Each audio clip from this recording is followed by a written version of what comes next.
আজকে আমি চলে এসেছি মা কঙ্কালেশ্বর কালী মন্দিরে। আমার ঘরে মা মনসার পুজো দিলাম, সেখানে পুজো হয়ে গেল। আর এখানে দেখো চলে এসেছি মা কঙ্কালেশ্বরীর মন্দিরে। আজকে আমি শাড়ি পরেছি, কেমন লাগছে অবশ্যই কমেন্টের মাধ্যমে তোমরা জানিয়ে দিও একটু। আর চলে এসেছি দেখো, এখানে আমাদের আর কদিন পরে কঙ্কালেশ্বরী কালী মন্দিরের উৎসব হবে।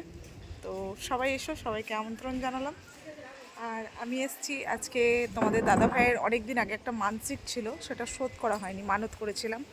দাদা ভাইয়ের একটা অ্যাক্সিডেন্ট হয়েছিল খুব বড় রকমের, তখন আমি ব্যাঙ্গালোরে ছিলাম। তো সেই মুহূর্তে আমি চোখের জল ফেলতে ফেলতে একটা মানসিক করেছিলাম, সেই মানতটাই আমি আজকে পূরণ করব। তো সেটা হচ্ছে আজকে বাচ্চাদেরকে ভোগ দেবো এখানে। তো সেই ভোগের আয়োজন করেছি আমি, মানে আমি করেছি, মানে টাকা দিয়ে গেলে এরা করে দেয় আর কি, সেরকমই একটা আয়োজন করেছি। তো বাচ্চাদের জন্য ভোগ রেখে দিয়ে বাকিটা আমাকে দিয়ে দেবে, আমি বাড়িতে নিয়ে গিয়ে সবাইকে দেবো সেই ভোগ, বা আমরাও সেই ভোগটা গ্রহণ করব সবাই মিলে। তো কত সুন্দর দেখো পরিবেশ চারদিকে, তোমাদেরকে আগেও এই ভিডিও আমি শেয়ার করেছি। তো দেখতেই পাচ্ছ মা কঙ্কালেশ্বরী কালীবাড়ির মন্দির, কেমন লাগছে অবশ্যই জানিও।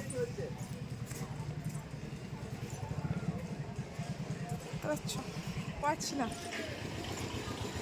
ওই দেখো, যার জন্য মানত করেছিলাম পুজো দিতে এসছে, এই যে দাদাভাই, একসাথে এসছি আমরা জোড়াই।